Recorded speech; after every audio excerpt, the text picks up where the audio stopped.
Angie, you've known the Lord since you were a child, and you've been in church for most of your life. You met Jesus and asked him in your heart, right, as a child. And you grew up all your life in church. And then we met in 2014. And what drew you to come to the weekly group, the UnVeiled group?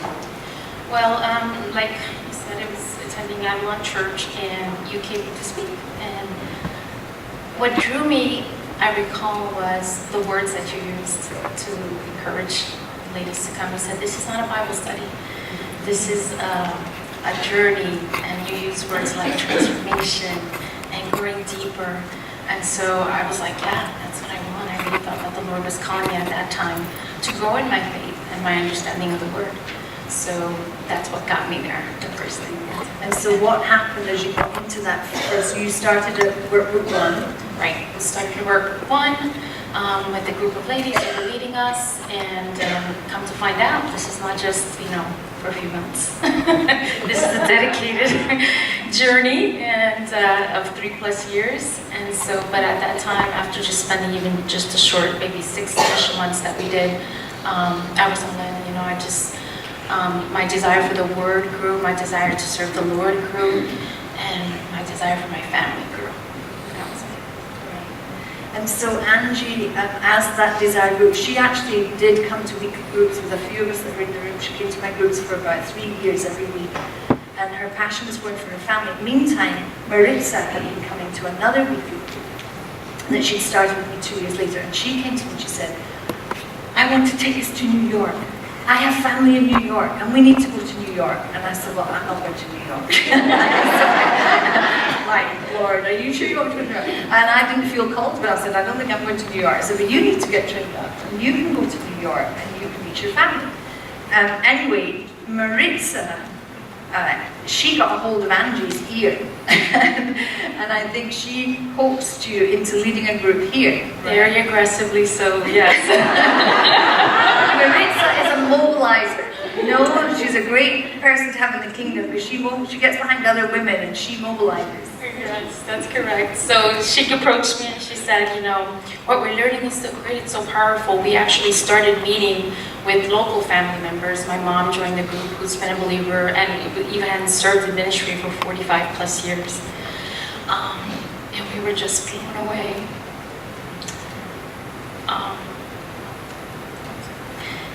About what the Lord was doing in their lives. And I know my mom shared with me, she was, I've been a believer for 40-something years, and what I've learned this short time, I wish I had done so many years ago. So to hear my own mother, who I adore and look up to, and to see her such a strong, godly woman, made me realize our need to just go deeper into the Word and just be, so much. So Angie, when Maritza challenged you to lead a group here, were you just like, yeah, let's do it? Sure.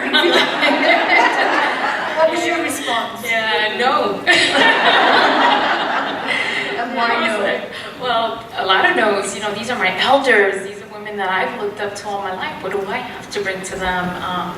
They can ask me something and I'm not going to know the answer, and then it's going to, make me seem as if I don't know, and all those things that hold us down, those fears.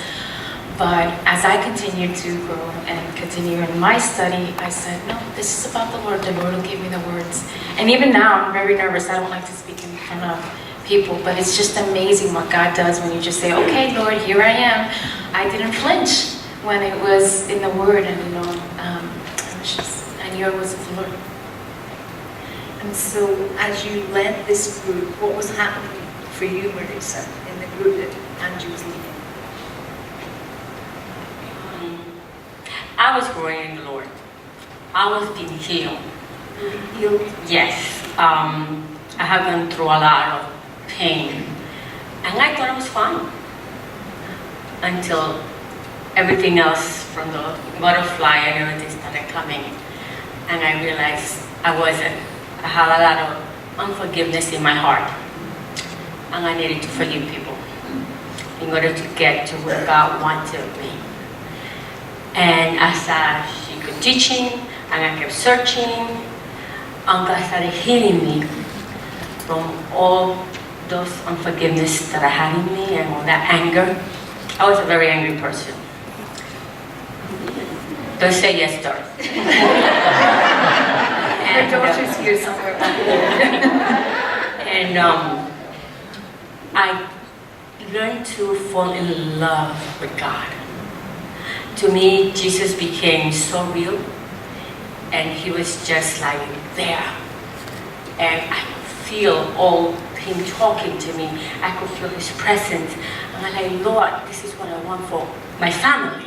I have a big family, but especially for my sisters, because my sisters have known the Lord, but they were not really into the Lord.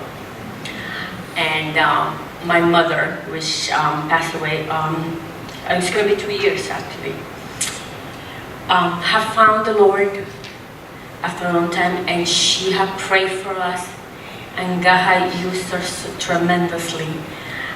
And I wanted that for them too.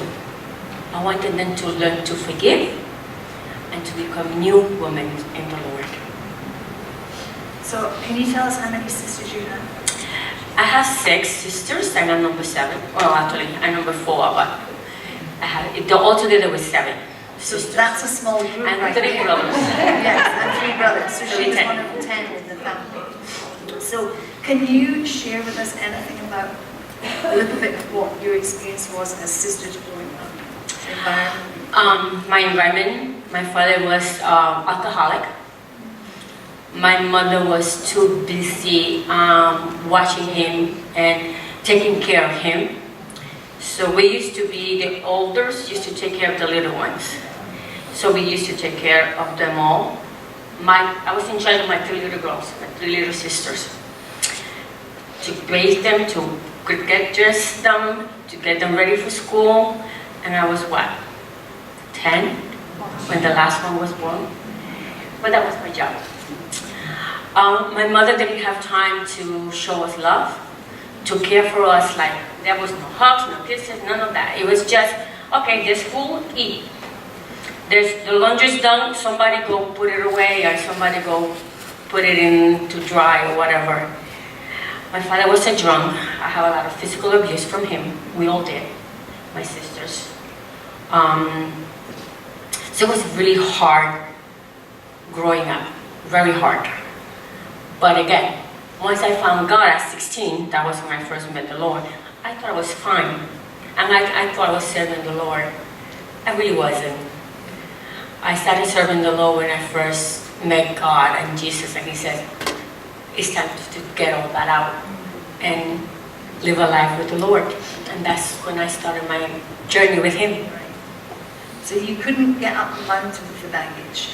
You had to leave the baggage behind. Yes, in order for me to serve the Lord the way my heart wants now, I needed to get all that out. I have to learn to forgive so many people. I have to learn to forgive myself. Many times I have asked my daughter to forgive me every time, and she reminds me, oh, you were doing this. I'm like, oh, I did. I am so sorry, please forgive me. Because I didn't know. I was, what, 17 when I had her? But I have grown, and I know that.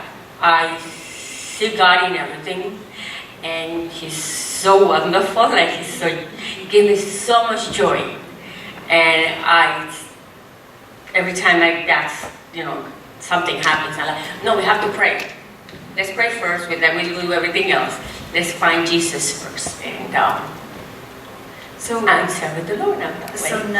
So Angie was able to help you to get a release from some of those things that were hurting. Oh, her studies will allow. Yes. So in that, you had then felt your sister needed this. Yes. So you got Angie to go to New York.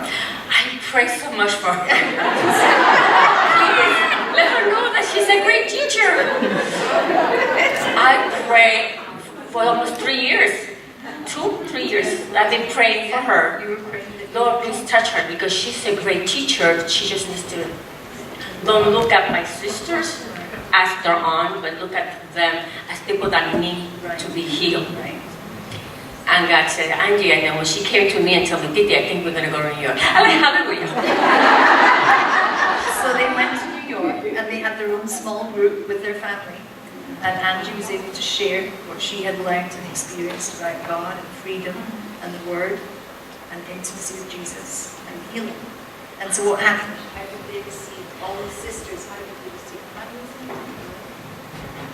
I don't know. My sisters, there was 2 of them that did not want to go.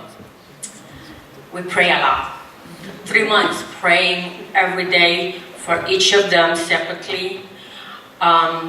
Me texting them all the time about all the wonderful things that were going to happen.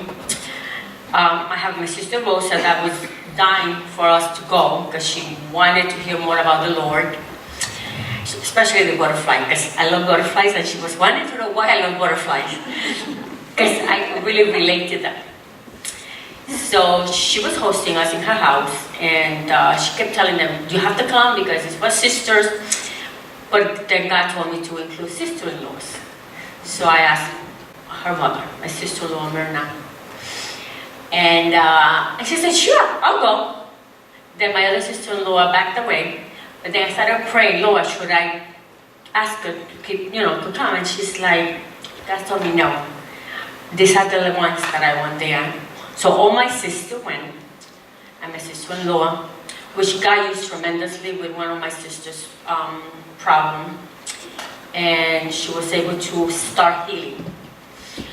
There was another one that did not want to go. That was the 2 that didn't want to go. The youngest one that did not want to go, she started questioning a lot. She had a lot of questions. But little by little, when I talked to her, you could see that all those answers. And when she said, Marissa, where can I find this in the Bible? I said, I don't know, but I'll find out for you. But she's trying. The one that needed the most healing is slow healing, so I pray for her a lot. She's going through hard times. The one that suffered the most with my father's abuse, she's doing great. She says, Marissa, it is so wonderful to be able to just let it all out and search for God, because this is what I want. I want to serve the Lord. I don't care about anything else. I want to serve the Lord and I want my children to be saved. So she's working on her kids. My other sister, Naomi, God's going to use that woman tremendously. She calls me almost every day, or she texts me, hey, listen, I have this vision, or listen, this is happening. What does he mean? So I said, search the word. And which she does, and then she calls again. I don't understand it. I said, okay, let's call Tito, our father. He could explain it better than I can. He's more into that way of understanding the word. So we have become closer than ever before. And we were close. But we have become not only sisters, but we have become sisters in the Lord. And that is like tremendous, being able to love her. I think I'm back. Oh, you're back? Lord just shut me down so you could talk.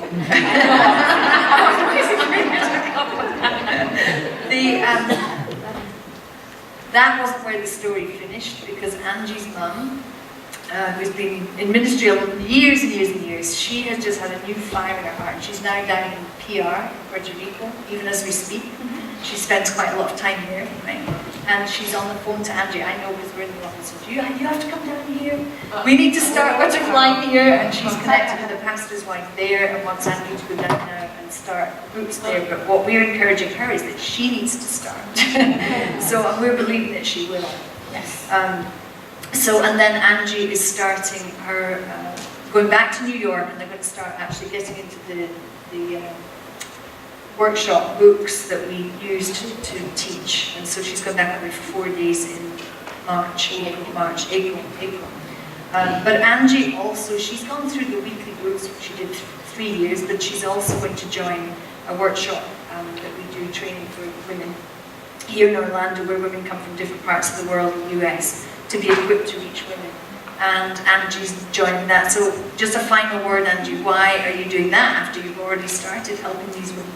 Well, I've gotten a little taste of it being on staff. I've had the privilege to just sit in on some of the, am I on? Okay. And And I guess as I've taken the step of faith to help lead these precious women, I just want to be well equipped. And I know that I need to be in the Word, and I'm just looking forward to that condensed time with the Lord, in His Word, in study and fellowship with these other women, other leaders, just to prepare myself, I don't take it lightly when I share the Word, and I just want to make sure that I'm well equipped, and anything that I can do to help lead in that. So I'm very, very excited. Actually, that's in March. Yes, that's in March. Yeah, that was so. Thank you, girls.